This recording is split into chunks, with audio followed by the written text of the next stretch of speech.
A little after 4 in the afternoon on my first day, a man in a uniform put a rolled mattress in my arms and told me to follow the yellow line on the floor. That mattress is the reason I am telling you this. It was thin, it was blue, it was wrapped in plastic, and it weighed almost nothing. I carried it about 200 feet down a corridor that smelled like disinfectant and floor wax, and at the end of that walk, I put it down in the wrong place. 12 years, and the first thing I ever got wrong in there, I got wrong before anybody locked a door on me. I was 18 years old. I want to be honest with you the way I always am. I was not brave that day, and I was not tough, and I did not have one useful thought in my head. I was a kid who had watched the same prison movies you have watched, and I walked in braced for the wrong thing entirely. Nobody hit me on my first day. Nobody tested me. Nobody came to my cell. What happened on my first day was paperwork and waiting and a run of small, quiet choices I did not know I was making. One of them followed me for the next 12 years, and about 4 years past the gate. I am going to walk you through that day the way it actually went. Not the movie version, the real one, in order, including the mistake with the mattress, which I noticed, and the mistake I made 3 hours before that, which I did not notice for years. One boundary before we start, same as always. I will tell you what I saw and what it cost me. I am not going to teach anybody anything they could use to hurt somebody, and I am not going to pretend my intake was every intake. States differ, facilities differ. What happened to me at 18 in one reception unit is one man's day, not a rule book. And any man who hands you a universal map of your first day is selling you something he cannot deliver.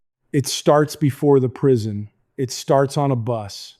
The transport left the county jail before the sun was properly up, and there were maybe 30 of us on it, and everybody was chained the same way, and the windows had a mesh over them, so the whole world came through in little squares. I remember a man mowing a lawn out of an entire 8-hour day. That is the detail my brain decided to keep. A man in a yard with a mower, and he did not look up, and I understood in a way I had not understood in a courtroom that the world was going to carry on being completely ordinary without me in it. Nobody talked much on that bus, and that surprised me. I expected talk. I expected somebody to explain something to me. What I got was 2 hours of engine noise and a few men who had done this before sleeping like it was a commute, which for them it was. We pulled into a Sally Port, which is just a garage with 2 doors that are never open at the same time. The door behind you closes before the door in front of you opens. That is the whole design, and it works on your body more than your mind. I heard the first one shut, I heard the second one start, and in the 10 or 15 seconds between them, sitting in a dark box in a chain with strangers, I had the only truly frightened moment of my entire first day. Not the yard, not the cell, a garage. Then the day turned into an office.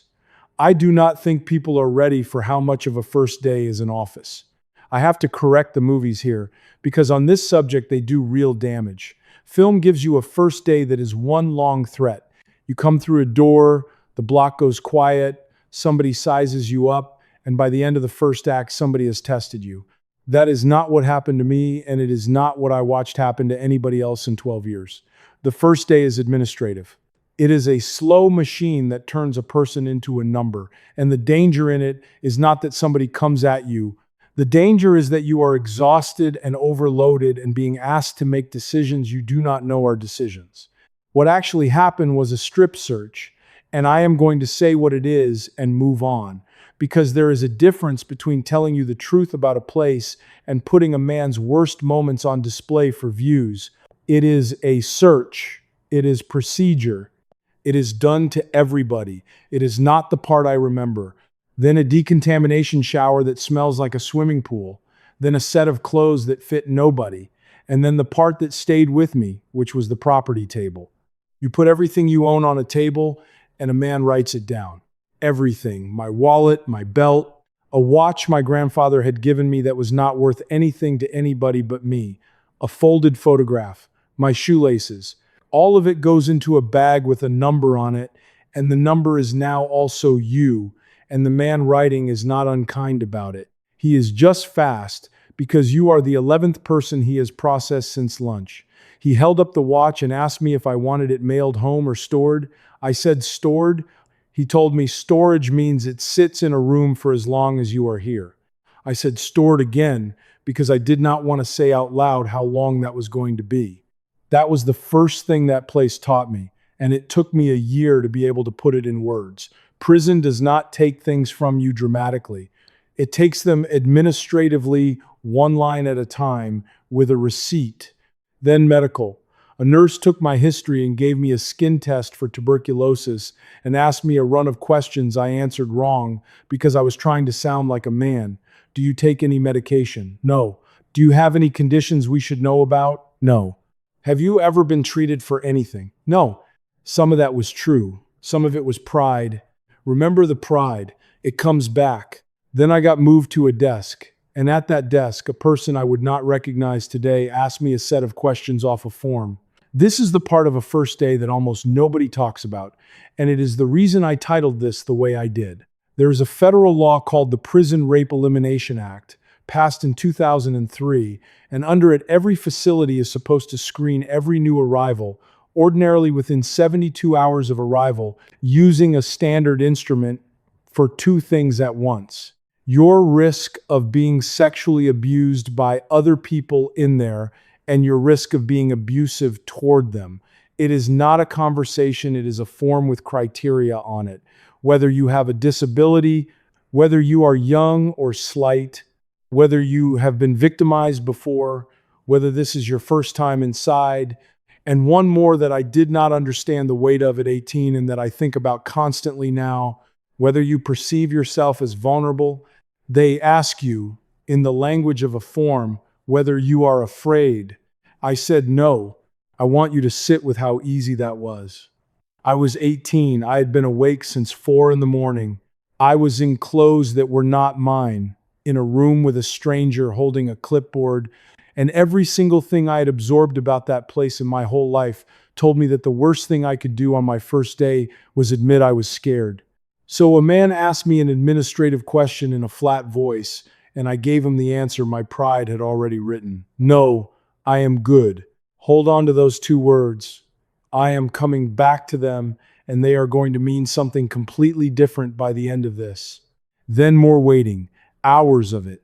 That is the real texture of a first day, and no film will ever show it to you, because a man on a plastic chair in a holding area with no clock on the wall for 3 hours is not cinema.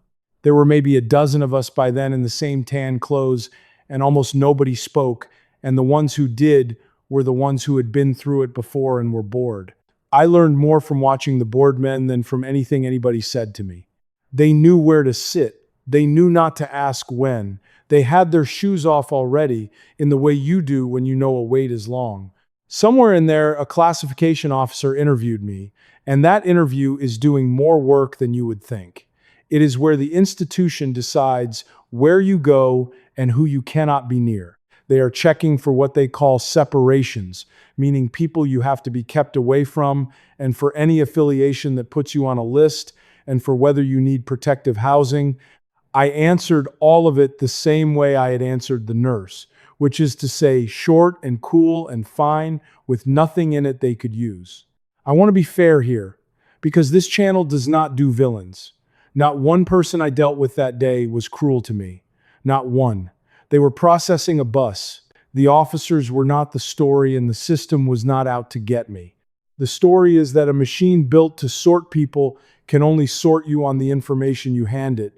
And at 18, I handed it a version of myself I had invented in a holding cell that morning. Then the mattress. Late afternoon, a man gave me the roll in a mesh bag with sheets, a blanket, a towel, a bar of soap, a toothbrush about the length of my finger, and a pen with no hard casing on it. He told me my housing unit and my cell number and pointed me at the yellow line.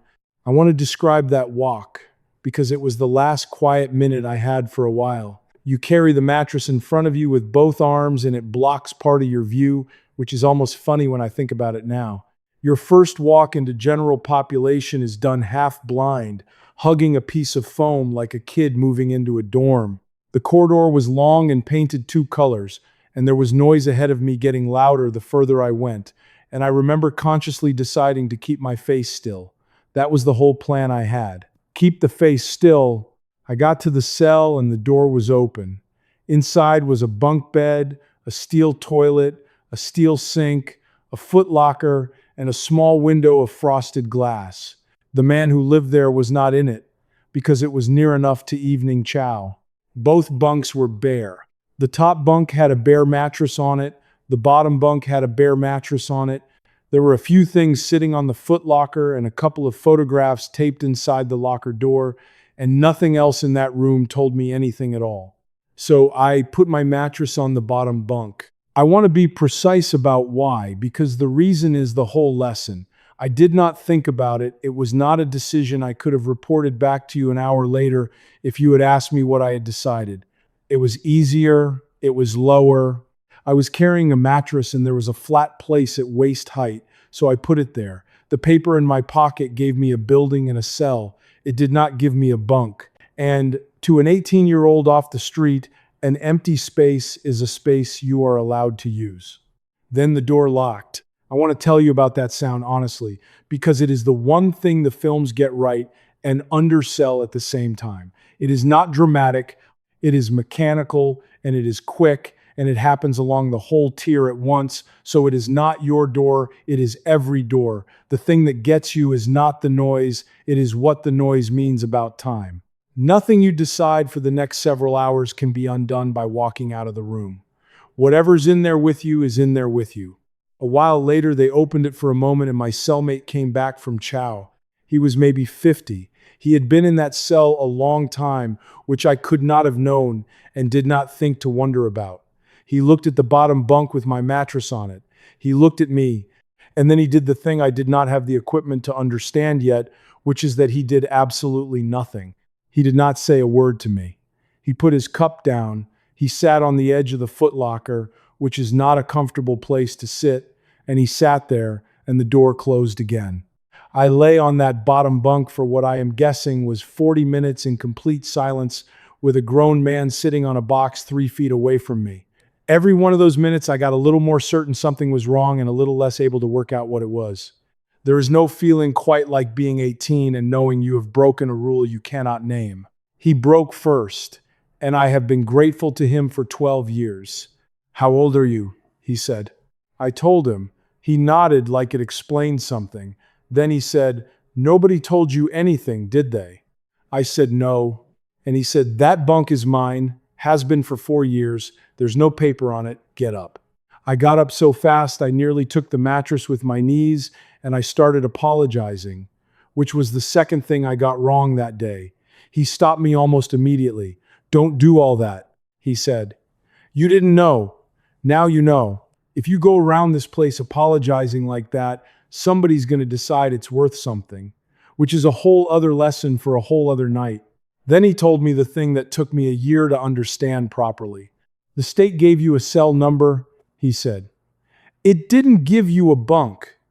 Everything the state didn't give you, somebody in here already decided. And nobody's going to tell you what they decided. You have to watch." That was the first time anybody put the two maps in front of me, and I have been talking about them ever since. There are two maps of any prison. One of them is printed, and the state hands you a copy on your first day, and it covers a shockingly small percentage of your actual life. The other one is not written down anywhere. It is drawn by the men who live there. It changes from unit to unit. It gets enforced without announcement, and the whole difficulty of a first day is that you arrive holding the wrong map with no way of knowing there is another one. The bottom bunk is the perfect example, and here is the honest complication I owe you. In plenty of places, in plenty of states, bottom bunks really are assigned on paper. For medical reasons, for age, for seizure risk, for a man who cannot climb. There are facilities where that piece of paper is real and enforced, and where my cellmate would have been the one in the wrong. That is exactly the point. I cannot tell you what your bunk means. I can only tell you that in my building, on my first evening, the paper covered the room and the room covered the bunk, and I could not have guessed that from anything I had ever seen or read. Small outside, huge inside. So that was my first day. And for a long time, when I told this story, I stopped it right there because it has a shape and a lesson and a decent ending. A kid takes a bunk he should not have taken. An older man sets him straight. Everybody sleeps. But that is not the mistake I made that day. That is only the one I noticed. The mistake I made that day happened 3 hours earlier, at a desk, in a flat administrative voice, when somebody with a clipboard asked me whether I felt vulnerable, and I said no. Here is what I did not understand at 18. That form is not a test of your character. Nobody is grading your courage on it.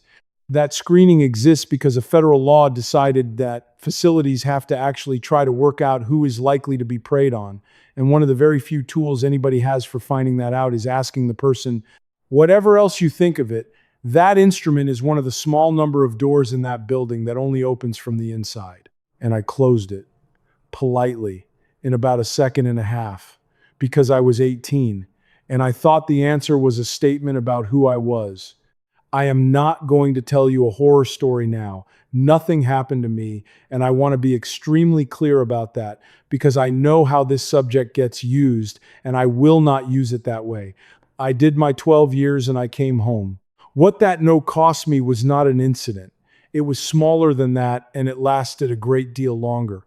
What it cost me was that I spent my first months in that system with the institution holding a picture of me that I had drawn myself, and the picture said, "This one is fine." So I did all of it alone. The part where I did not know how the phone list worked, the part where I did not know what to do about a man who kept turning up wherever I was, the part where I went hungry my first week because my property had not caught up with me. I handled all of it by myself, badly, at 18.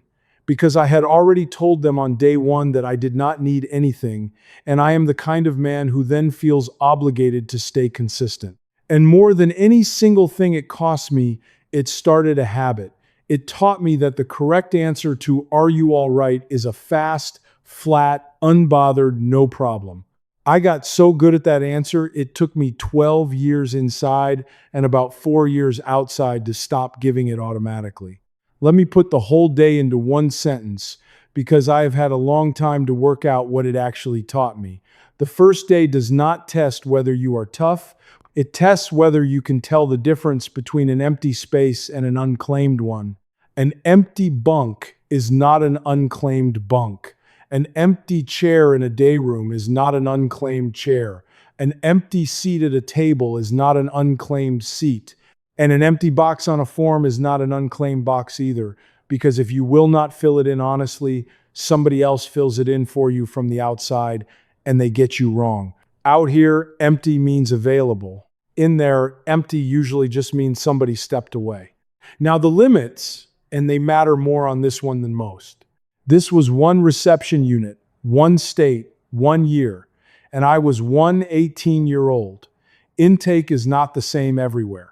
In some states, you go through a dedicated reception center for weeks before you ever see the prison you will actually live in. Michigan runs something like 45 days. California can run up to 90. In other places, it moves faster and rougher. My first day and my first cell were not my permanent home. That came later, and the block I did most of my sentence on, the one I have told you about before, I did not set foot on for weeks after the day I have just described. If you have somebody going in, do not hand them my day as a script. Hand them the 2 maps and let them find their own version of it. And do not take from any of this that a man should walk into a reception unit announcing he is afraid of everybody. That is not what I am saying, and it would not serve anyone. What I am saying is narrower than that. There is one specific form asked by one specific person for one specific reason, and it is the only moment in that entire day where the honest answer is worth more to you than the impressive one. Nowhere else on day one does telling the truth about your own fear buy you a thing. Right there at that desk, it might. 2 things from that day followed me through the gate, and this is the part I actually want you to keep. The first one is a gift, and I use it every week of my life. I read a room before I put anything down in it. I do not sit until I have worked out whose chair I am about to be in. I notice the jacket on the back of a seat.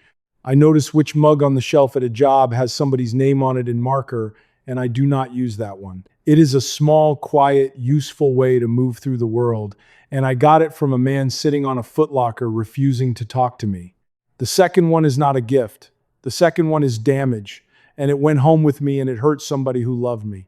For about 2 years after my release, I could not sit down in my sister's kitchen without asking, her kitchen, a woman who had driven 6 hours each way to visit me.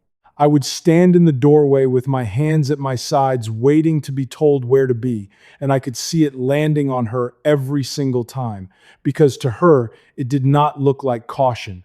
It looked like her own brother was treating her house like somewhere he might get thrown out of. And she would say, "Sit down, this is your home." And I would sit, and the next week I would stand in the doorway again. She never once got angry about it. She just kept telling me, "It took 2 years. That is the same instinct as the bunk. It just has no use out here." I would like to hear from you on this one. Which part surprised you most?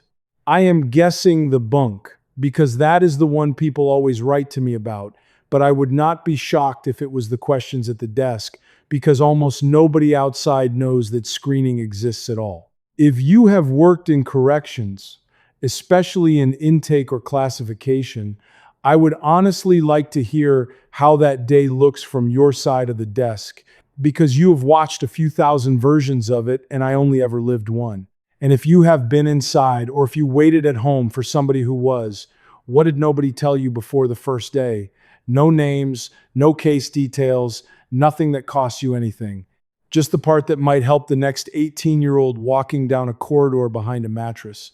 Next time, I want to take you into the 30 days after the paperwork stops, because the first day is administrative and the first day is loud, and then it goes quiet, and that quiet is when the actual sorting happens.